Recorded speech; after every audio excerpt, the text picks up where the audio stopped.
It's Friday. It's time for another edition of Feel Good Friday. Well, quite often I look back upon the week and hope that I have some sort of story. Well, this week has been probably one of the most incredible weeks of my life.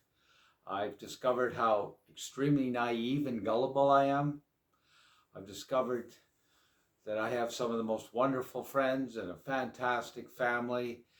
And I've discovered more so than ever before how you have to be grateful for what you have. Last Saturday, I thought I was going to my son's sister-in-law's birthday. It was a day late, and they were having a big celebration for her. And coincidentally, my daughter we flew out from Vancouver because she couldn't cancel tickets from a previous date. I fell for it, blah, blah, blah. I went to this party, and as I was going down the hallway, I didn't hear anything, and I thought,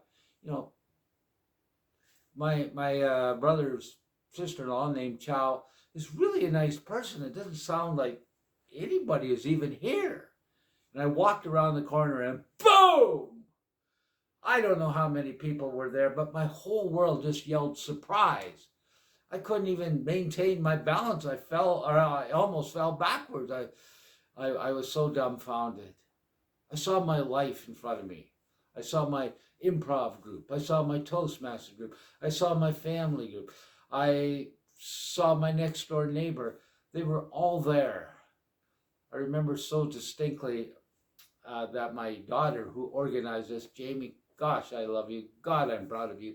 And I still can't believe anybody would do that much work for me. She said she was hosting a roast because it wasn't just a happy birthday. They were going to get up there and they were going to insult me. And guess what? Over the years, I've given them lots of material.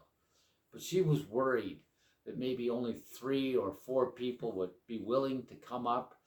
And she'd have to maybe do a half-hour speech, but turned out, she said, one stood up, another stood up, another stood up. They were always adjusting. There's over an hour and a half of people getting up there and good-naturedly taking shots at me. I was dressed up in a king's outfit with a scepter, and my sister started off with things from my childhood and ended up with just everything.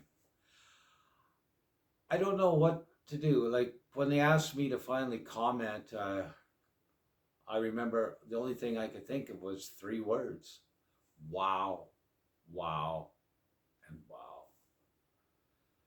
It truly was a very humbling experience for me. I remember talking to Deborah, a friend of mine from the improv group, and she said something about, people were willing to come up there and take pot shots at me, but Colin, there was so much love in that room. And Deborah, you were indeed right. And if I could say anything to anyone besides thank you, is love each other, because it's just the right thing to do. And once again, thank you to anybody that came to that party or who acknowledged me on the Facebook. Maybe this being in the 70s is going to be okay. You go out and have a great week.